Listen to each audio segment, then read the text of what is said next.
नमस्कार, मैं हूं पुष्पेंद्र चौधरी और आप देख रहे हैं इंडिया वॉइस। रुक करते हैं खबरों की ओर। राहुल गांधी का आज रांची दौरा है और हेमंत सोरेन से राहुल गांधी मुलाकात करेंगे। संविधान सम्मेलन में सिविल सोसाइटी के लोग होंगे शामिल। तो राहुल गांधी का आज रांची दौरा है, जहां वो संविधान सम्मेलन में शामिल होने के लिए पहुंच रहे हैं और कई संगठन के लोग भी इस सम्मेलन में हिस्सा लेंगे। इंडिया गठबंधन का सीट भी जल्द होगी तय। झारखंड के चुनाव को लेकर भी मंथन किया जाएगा और सीट शेयरिंग को लेकर भी राहुल गांधी चर्चा करेंगे। कांग्रेस प्रत्याशियों के नाम पर मोहर लगने की भी संभावना जताई जा रही है। तो आज राहुल गांधी रांची दौरे पर हैं, जहां संविधान सम्मेलन में सिविल सोसाइटी के लोग शामिल होंगे। तो राहुल गांधी भी आज रांची पहुंचे हैं, जहां संविधान सम्मेलन में वो शामिल होंगे और सीट शेयरिंग को लेकर भी चर्चा हो सकती है। झारखंड में विधानसभा चुनाव होना है और चुनाव आयोग ने तारीखों का भी ऐलान कर दिया है। वहीं हेमंत सोरेन से भी राहुल गांधी मुलाकात कर सकते हैं। संविधान सम्मेलन में राहुल गांधी शामिल होंगे। तो इंडिया गठबंधन का सीट भी जल्दी तय हो जाएगा। सीट शेयरिंग को लेकर जो चर्चा होनी है, राहुल गांधी आज वो चर्चा भी कर सकते हैं और सीट शेयरिंग को लेकर जो भी चर्चाएं चल रही हैं उसको लेकर आज कुछ ना कुछ रिजल्ट निकलने की संभावना सामने आ सकती है, क्योंकि झारखंड में विधानसभा चुनाव होना है और विधानसभा चुनाव को लेकर राहुल गांधी आज सीट शेयरिंग को लेकर चर्चा कर सकते हैं। इस चर्चा में शामिल होने के लिए जो इंडिया गठबंधन के सहयोगी दल हैं वो भी आज चर्चा कर सकते हैं। सीट शेयरिंग को लेकर आखिर क्या कुछ फार्मूला तय किया जाना है उसको लेकर भी राहुल गांधी चर्चा करेंगे और इंडिया गठबंधन के कौन कौन से दल इस सम्मेलन में शामिल होंगे वो भी देखने वाली बात है। तो राहुल गांधी आज रांची दौरे पर हैं, जहां सीट शेयरिंग को लेकर चर्चा हो सकती है, लेकिन संविधान सम्मेलन में राहुल गांधी शामिल होंगे और कई प्रत्याशियों के नाम पर मोहर लगने की भी संभावना है। तो संविधान सम्मेलन के दौरान चुनाव को लेकर भी राहुल गांधी चर्चा कर सकते हैं, ऐसी खबरें हमारे सामने आ रही हैं। और विधानसभा का चुनाव जो झारखंड में होना है उनकी तारीखों का भी ऐलान हो चुका है। झारखंड में 2 चरणों में चुनाव होने हैं और अभी तक इंडिया गठबंधन की तरफ से प्रत्याशियों के नाम पर मोहर नहीं लगी है, लेकिन जल्दी ही प्रत्याशियों के नाम का भी ऐलान हो सकता है। अब इंडिया गठबंधन के कौन कौन से दल हैं जो कांग्रेस के साथ मिलकर चुनाव लड़ रहे हैं वो भी संभावित हो जाएगा।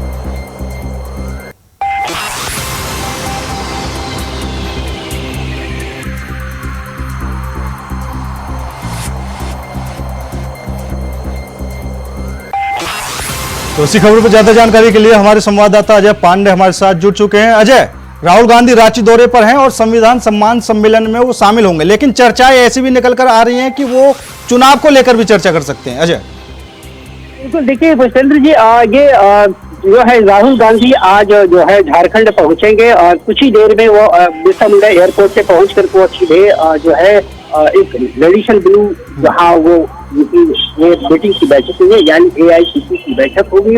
DCC के अधिकारियों के साथ बैठक करेंगे। उसके बाद जो है झारखंड के लिए जो जिन सीटों पर चुनाव लड़ना है वो तय करेंगे। अब देखिए, लगातार जो झारखंड में जो है PCC ने हर तरीके से अपनी संभावित विधानसभा के चुनाव के उम्मीदवारों की सूची स्क्रीनिंग करके कल तैयार कर ली है और आज वो राहुल गांधी के सामने आज वो पेश होंगे। तो निश्चित रूप से आज जो राहुल गांधी का जो है आगमन है बहुत महत्वपूर्ण माना जा रहा है, क्योंकि लगातार सीटों को लेकर के इंडिया गठबंधन में लगातार जीत और लड़ाई चल रही है। ऐसे में जो सस्पेंस जो था आज वो मुझे लगता है कि सस्पेंसों पर आज विराम लग सकता है। तो दूसरी तरफ आप देख सकते हैं कि राहुल गांधी जो पूरे देश में संविधान सम्मान समारोह का आयोजन करवा रहे हैं और इसी के कड़ी में आज जो है झारखंड पहुंचे हैं और जो है डोरंडा में आज शौर्य सभागार जो जैक 1 की सभागार है आज वहाँ बैठेंगे, जिसमें ये जो है कई राज्यों के बुद्धिजीवी आदिवासी दलित समुदाय से कई समुदायों से जो वरिष्ठ लोग हैं सिविल सोसाइटीज के लोग होंगे और वो सम्मान करेंगे। जिस प्रकार से आपने देखा हो कि राहुल गांधी लगातार लोकसभा के बाद से लगातार संविधान बचाने की जो बात की वकालत पूरे प्रदेश में कर रहे थे, वैसे भी विधानसभा के चुनाव को लेकर के भी वकालत वो झारखंड में भी रखेंगे। तो निश्चित रूप से मुझे लगता है कि जिस प्रकार से लोकसभा के चुनावों में संविधान बचाने की जो बात रखी गई थी, वैसे में भी जो है विधानसभा चुनाव में भी संविधान बचाने की बात की वकालत जो है चलिए अजय, बहुत बहुत धन्यवाद आपका ज्यादा जानकारी देने के लिए। तो रांची में राहुल गांधी आज पहुंचे हैं, वो सम्मान सम्मेलन में शामिल होंगे। तो लखनऊ से बड़ी खबर की तरफ रुख कर लेते हैं। सीएम योगी की बड़ी बैठक खत्म हो चुकी है। उपचुनाव को लेकर जो बैठक चल रही थी, सीएम योगी आदित्यनाथ की सभी 9 सीट के प्रभारी मंत्री शामिल हुए हैं इस बैठक में, और प्रदेश अध्यक्ष भूपेंद्र चौधरी भी इस बैठक में मौजूद रहे, क्योंकि भूपेंद्र चौधरी को भी एक तरह से अहम माना जा रहा था और सीएम योगी मेंबर बने हैं इस बैठक में।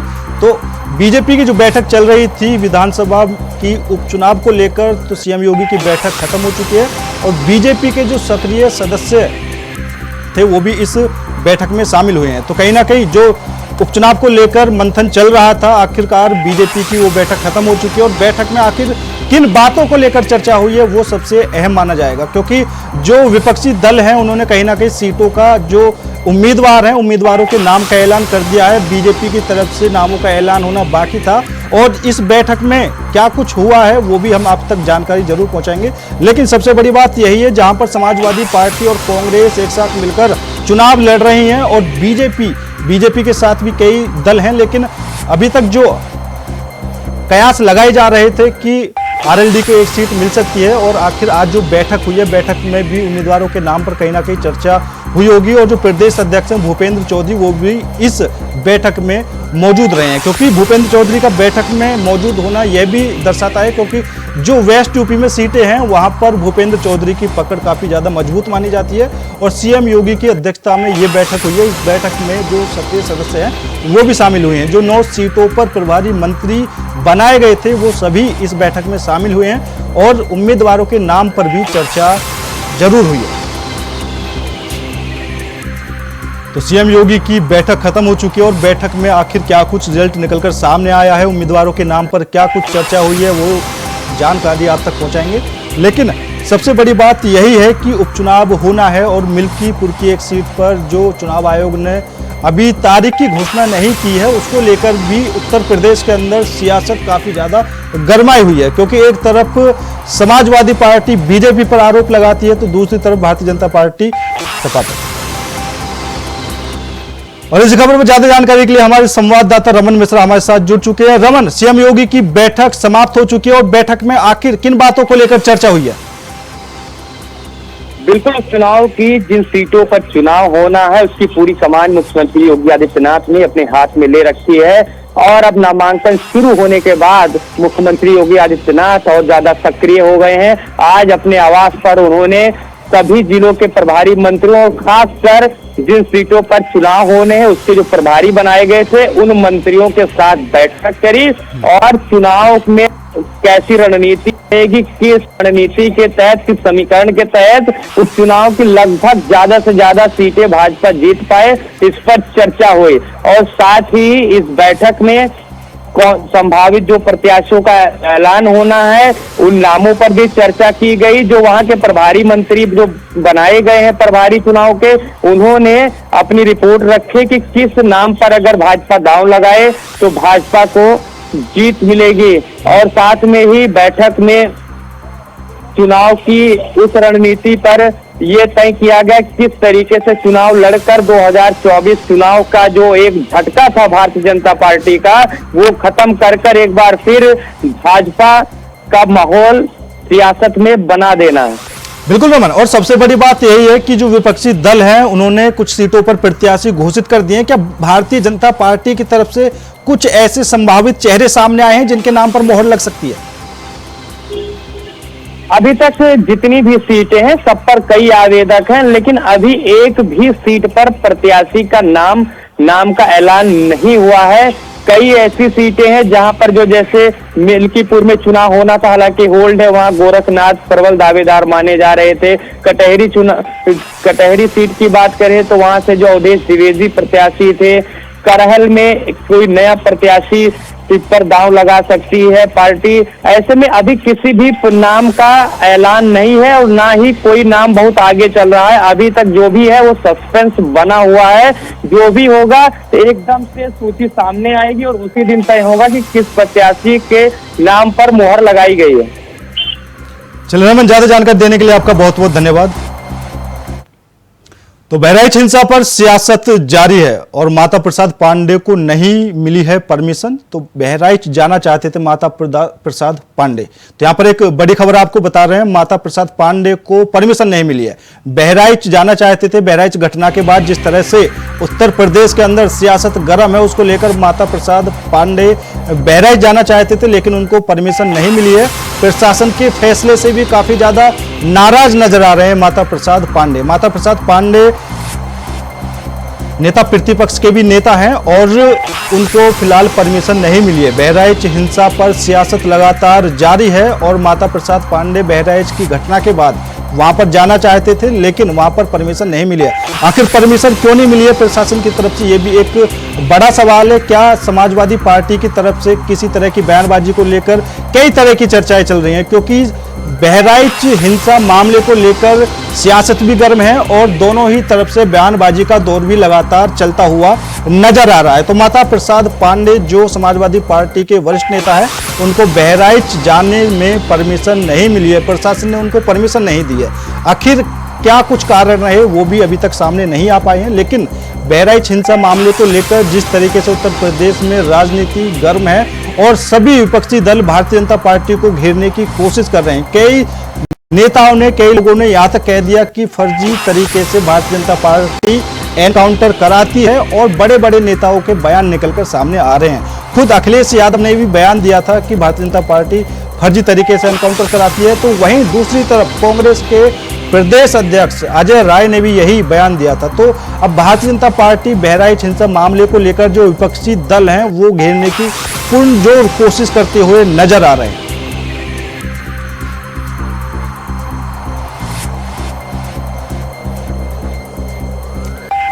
तो बहराइच हिंसा पर सियासत जारी है और समाजवादी पार्टी के वरिष्ठ नेता माता प्रसाद पांडे को परमिशन नहीं मिली है। बहराइच जाने से उन्हें रोका गया है। बहराइच जाना चाहते थे माता प्रसाद पांडे, लेकिन प्रशासन की तरफ से उनको परमिशन नहीं मिली है। हो सकता है जिस तरह से बयानबाजी का दौर उत्तर प्रदेश के अंदर चल रहा है, उसको देखते हुए प्रशासन ने उनको परमिशन नहीं दी है, क्योंकि बहराइच हिंसा मामला पूरी तरीके से। और इसी खबर पर ज्यादा जानकारी के लिए हमारे संवाददाता कुंवर दिवाकर जुड़ चुके हैं। कुंवर दिवाकर, आखिर क्या कुछ मामला रहा, क्या कुछ वजह रही माता प्रसाद पांडे को बहराइच जाने से परमिशन नहीं मिली है? माता प्रसाद पांडे को प्रशासन अलर्ट मोड में है, इसलिए जो है माता प्रसाद पांडे जी को परमिशन नहीं दिया गया है। और पूर्व IPS अमिताभ ठाकुर भी परमिशन मांगे थे, उनको भी परमिशन नहीं दिया गया, क्योंकि बाहरी नेताओं को बहराइच जाने से रोका जा रहा है ताकि किसी प्रकार का जो है कोई बवाल न हो दोबारा। बिल्कुल दिवाकर, जैसे जिस तरीके से उत्तर प्रदेश में बहराइच हिंसा मामले को लेकर तरह तरह की बयानबाजी चल रही थी, आखिर यह कारण तो नहीं रहा, क्योंकि वहां पर समाजवादी पार्टी के नेता जाकर और उनके कई तरह के बयान भी सामने आ रहे हैं, तो जिससे प्रशासन पर काफी ज्यादा प्रभाव पड़ता है, इस वजह से परमिशन ना मिली हो। बहराइच दंगे को लेकर सियासत तेज हो गई है। कहीं न कहीं कांग्रेस के प्रदेश अध्यक्ष पूर्व मुख्यमंत्री अखिलेश यादव जी तरह तरह के बयान दे रहे हैं। विभिन्न कल जिलाधिकारी को, यहाँ के जिला अध्यक्ष सपा नेता द्वारा ज्ञापन दिया गया था माननीय मुख्यमंत्री जी को, राज्यपाल जी को एक ज्ञापन दिया गया था कि जो एनकाउंटर हुआ है फर्जी हुआ है, जो गलत है और मांग की गई थी, लेकिन बड़े नेताओं को बहराइच आने से प्रशासन द्वारा रोका गया है ताकि कोई दोबारा उपद्रव या कोई ऐसी घटना न हो पाए, कोई उत्तेजित न हो जाए। वही दूसरी बात, आज महाराजगंज कस्बे में बुलडोजर की कार्रवाई को देखते हुए लोग अपना 23 घरों को नोटिस दिया गया था, 3 दिन का समय दिया गया था। इसमें से कुछ लोग अपना सामान बाहर निकाल रहे हैं और बाहर तोड़ फोड़ रहे हैं कि हम अपना जो है कर्मल खुद हटा लें। जी बिल्कुल दिवाकर, जिस तरीके से प्रशासन द्वारा नोटिस दिया गया था कि 3 दिन के अंदर घर को खाली कर लिया जाए, तो उसको लेकर किस तरह की कयास वहां पर लगाए जा रहे हैं, क्योंकि समाजवादी पार्टी के नेता लगातार बयानबाजी कर रहे हैं, तो क्या उनके सपोर्ट में किसी तरह का और कोई बयान सामने आया है किसी बड़े नेता का? उनके सपोर्ट में तो लोग हैं कि गलत है, बुलडोजर की कार्रवाई नहीं होनी चाहिए, लेकिन कहीं न कहीं प्रशासन का बुलडोजर जरूर चलेगा, क्योंकि नाप के निशान लगा दिया गया है और 23 घरों पर महाराजगंज कस्बे में नोटिस दे दिया गया है। वहीं लगभग 1 दर्जन घर के लोग अपना सामान खुद निकाल रहे हैं और अपना जो अतिक्रमण का आरोप लगा है, वो अतिक्रमण की कार्रवाई उससे बचने के लिए, बुलडोजर से बचने के लिए खुद स्वयं अपना घर खोलकर सामान बाहर निकाल रहे हैं और अतिक्रमण खाली कर रहे हैं। जी चलिए दिवाकर, मोहम्मद आसिफ भी हमारे साथ इस खबर को लेकर जुड़ चुके हैं। मोहम्मद आसिफ, आखिर क्या कुछ वजह रही समाजवादी पार्टी के बड़े नेता माता प्रसाद पांडे, जो नेता प्रतिपक्ष के भी नेता हैं, उनको बहराइच जाने से रोका गया है? एक तरह से उनको जो परमिशन है वो नहीं मिली है। आखिर क्या कुछ वजह हो सकती है?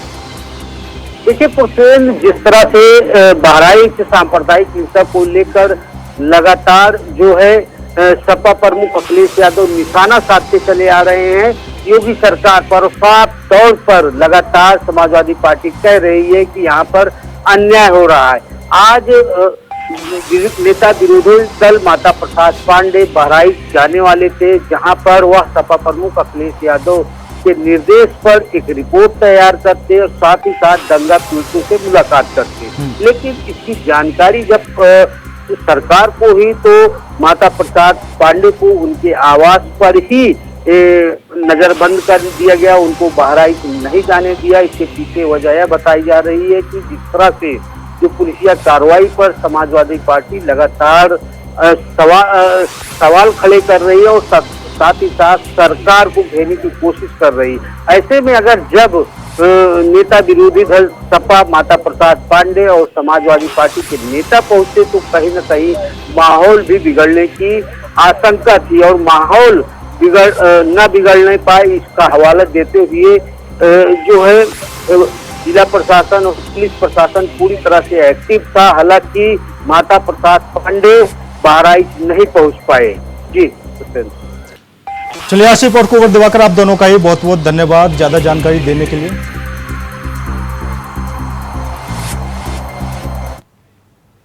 अगली खबर की तरफ रुख कर लेते हैं। ज्ञानवापी मामले की खबर सामने आ रही है, जहां ज्ञानवापी मूल विवाद में आज सुनवाई जारी है। सिविल जज सीनियर डिवीजन कोर्ट में सुनवाई मुख्य गोवंद के नीचे शिवलिंग का दावा किया गया है और 100 फीट नीचे शिवलिंग होने का भी दावा किया गया है। मुस्लिम पक्ष खुदाई का विरोध कर रहा है। तो इस वक्त की बड़ी खबर आपको बता रहे हैं ज्ञानवापी मामले को लेकर। ज्ञानवापी मूल विवाद में आज सुनवाई है और सुनवाई को लेकर मुस्लिम पक्ष विरोध करता हुआ लगातार नजर आ रहा है। वहीं सिविल जज सीनियर डिवीजन कोर्ट में सुनवाई जारी है।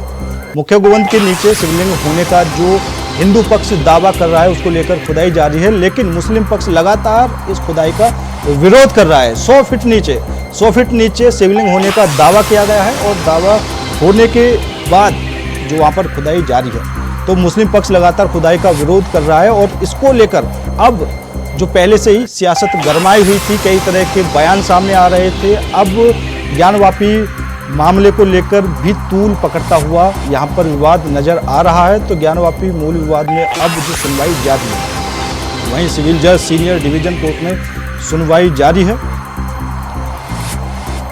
तो ज्ञानवापी मामले को लेकर काफी समय से ये मुद्दा भी राजनीतिक भेड़ चढ़ चुका था। राजनीतिक गलियारे भी ज्ञानवापी मामले को लेकर काफी ज्यादा गरमाए हुए थे और तरह तरह के बयान ज्ञानवापी मामले को लेकर सामने आ रहे थे। हालांकि समाजवादी पार्टी के वरिष्ठ नेता आजम खान का भी नाम इस मामले से जुड़ा हुआ बताया जा रहा था। हालांकि अब देखने वाली बात होगी कि इस मामले को लेकर क्या कुछ चीजें निकलकर सामने आती हैं।